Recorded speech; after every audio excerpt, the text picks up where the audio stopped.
Saudi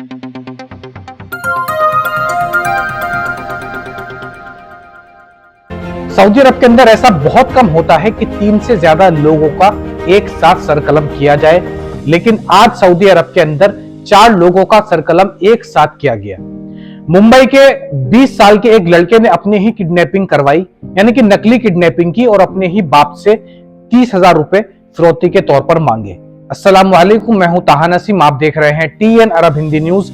मैं आप लोगों के लिए लेके आया हूं सऊदी अरब और भारत से जुड़ी कुछ अहम जानकारी। सभी खबरों के बारे में विस्तार से बात करेंगे। आप लोगों से गुजारिश है वीडियो में शुरू से लेकर आखिर तक बने रहें ताकि सही जानकारी आपको मिल पाए, और चैनल पर नए हैं तो चैनल को सब्सक्राइब करना ना भूलें।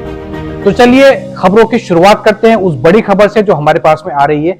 टाइम्स नाउ के मुताबिक मुंबई के वसई इलाके का यह मामला सामने निकल कर आ रहा है, जहां पर एक 20 साल के लड़के ने, जिसका नाम अंकित बताया जा रहा है, 7 दिसंबर की शाम को वह अपने घर से गायब हुआ और उसके बाद वापस नहीं लौटा। घर वालों को जब शक हुआ तो उसके घर वाले थाने में पहुंचे, वसई थाने में, और वहां पर जाकर अपने बेटे की एक मिसिंग रिपोर्ट दर्ज करवाई। 9 दिसंबर की सुबह को उस लड़के के बाप के व्हाट्सएप पर एक मैसेज आता है जिसमें QR कोड होता है और उसमें लिखा होता है कि अगर आप अपने बेटे को वापस चाहते हैं तो इस QR कोड के ऊपर 30,000 रुपये भेज दें। 7 दिसंबर को ही, क्योंकि उसके बाप ने पुलिस में रिपोर्ट दर्ज करा दी थी, तो वह यह मैसेज लेकर पुलिस थाने पहुंचा और पुलिस को पूरे मामले के बारे में जानकारी दी। जब पुलिस ने उस व्हाट्सएप मैसेज को स्कैन किया तो वह वसई फाटा में ही, यानी कि पुलिस थाने से 2 किलोमीटर की दूरी में ही एक दुकानदार का QR कोड पाया गया। जब उस दुकानदार के पास पुलिस पहुंची, उससे पूछताछ की तो उसने पूरे मामले की जानकारी दी। पुलिस ने दुकानदार से क्वेश्चन किए कि आपने कैसे इस तरीके से किसी को भी अपना QR कोड भेजने की अनुमति दी। दुकानदार ने कहा कि इस बारे में मुझे कोई जानकारी नहीं थी। बहरहाल दुकानदार के थ्रू वह अंकित तक पहुंच गए और अंकित को भी वसई फाटा के अंदर से ही पकड़ा गया, सर्च करके गिरफ्तार किया गया। जब अंकित को पुलिस थाने में पेश किया गया तो उसने पूरे मामले की जानकारी दी और उसने बताया कि मुझे अपनी बाइक रिपेयर करने के लिए 30,000 रुपयों की जरूरत थी। मैंने अपने पापा से इसलिए नहीं मांगे क्योंकि वह मुझे 30,000 रुपए नहीं देते, इसीलिए मैं अपने घर से गायब हुआ और खुद की किडनैपिंग का नाटक किया और 30,000 रुपये अपने पापा से मांगे व्हाट्सएप के जरिए। पुलिस ने जो है उसके बेटे अंकित को समझाकर और ऐसा दोबारा ना करने की हिदायत देकर उसको उसके पापा के साथ वापस घर भेज दिया। तो अपने ही बाप के साथ किडनैपिंग का ये मामला अंकित ने सिर्फ 30,000 रुपए के लिए, ताकि वो अपनी बाइक रिपेयर करवा सके, इसके लिए अंजाम दिया था।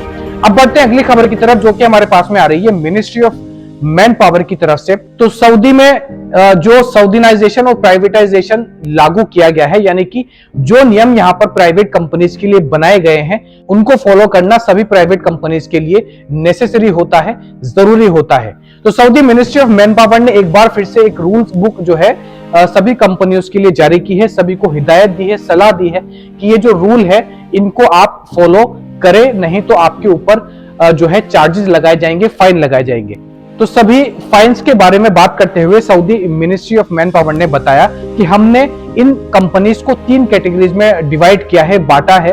किसी भी कंपनी में अगर 50 या उससे अधिक काम करने वाले हैं तो उनको जो है बड़ी कंपनियों में गिना जाएगा। उसके अलावा सेकंड कैटेगरी रखी गई है 20 से 30 लोगों के बीच में, और फर्स्ट कैटेगरी में रखा गया है जिस भी कंपनी में 20 या उससे कम कारीगर होंगे उनको जो है इन चीजों का पालन करना पड़ेगा।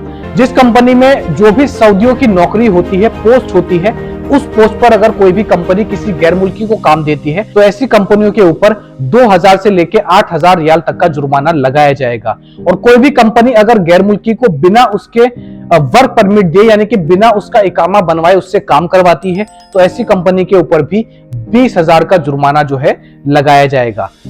Saudi ministry of man power ने सीरियस वार्निंग दी है कि जो पोस्ट कंपनीज में सऊदियों के लिए है उन पर केवल सऊदी ही काम करेगा, उस पर आप गैर मुल्की को नहीं रख सकते। अब बढ़ते हैं अगली खबर की तरफ। सऊदी मिनिस्ट्री ऑफ इंटीरियर की तरफ से ये हमारे पास में खबर आ रही है। सऊदी अरब के अंदर एक ही दिन में 3 कत्ल हुए और 3 लोगों को मौत की सजा सुनाई गई। तो सबसे पहला जो केस है वह रियाद के अंदर अंजाम दिया गया। रियाद में एक हस्बैंड वाइफ में आपस में लड़ाई हुई किसी बात को लेकर। इसी के चलते हस्बैंड ने अपनी वाइफ का कत्ल कर दिया और कत्ल करने के बाद अपने घर से फरार हो गया, दूसरे मुल्क चला गया। महीनों की छानबीन के बाद उस शख्स को पुलिस ने ढूंढा और उसके ऊपर जब सारे चार्जेस प्रूव हो गए तो उसको मौत की सजा सुनाई गई। अगला जो मर्डर हुआ वह अंजाम दिया गया सऊदी शहरी की जो वाइफ थी उनके रिलेटिव्स की वजह से। सऊदी शहरी की अपने वाइफ के जो रिलेटिव्स थे उनसे किसी बात पर अनबन चल रही थी, झगड़ा चल रहा था। इसी दौरान जो सऊदी शहरी था उसकी वाइफ के दो भाइयों ने बीच में टांग अड़ाई और वह भी लड़ाई में कूद पड़े। पूरा मामला शांत हो गया था। उसके बाद सऊदी शहरी ने उन दो भाइयों को अलग से जद्दा में मिलने के लिए बुलाया, अपनी ही बीवी के भाइयों को, और उनका वहां पर कत्ल कर दिया। जिसके बाद पूरा मामला पुलिस तक पहुंचा और छानबीन करने के बाद इस यमनी सिटीजन को, इस गैर मुल्की को पुलिस की तरफ से गिरफ्तार किया गया और इसके भी सर कलम करने का आदेश कल सऊदी अरब के अंदर जारी कर दिया गया है। अगला मामला रियाद से सामने आ रहा है। एक फॉरेनर औरत जो कि घाना से ताल्लुक रखती हैं, वे जिस घर में काम किया करती थी सऊदी अरब के अंदर, उसी सऊदी औरत का यानी कि अपनी ही मालकिन का उन्होंने मर्डर किया।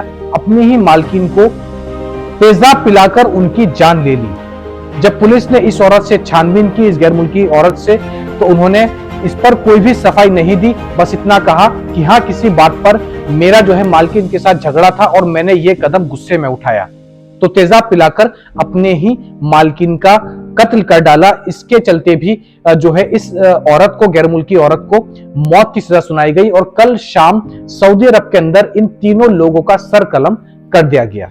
तो ऐसा अमूमन कम देखने को मिलता है कि जब एक साथ इतने मर्डर हुए हों और एक साथ इतने सर कलम सऊदी अरब के अंदर किए गए हों। तो ये थी आज की कुछ खास और जरूरी खबरें सऊदी अरब से जुड़ी हुई।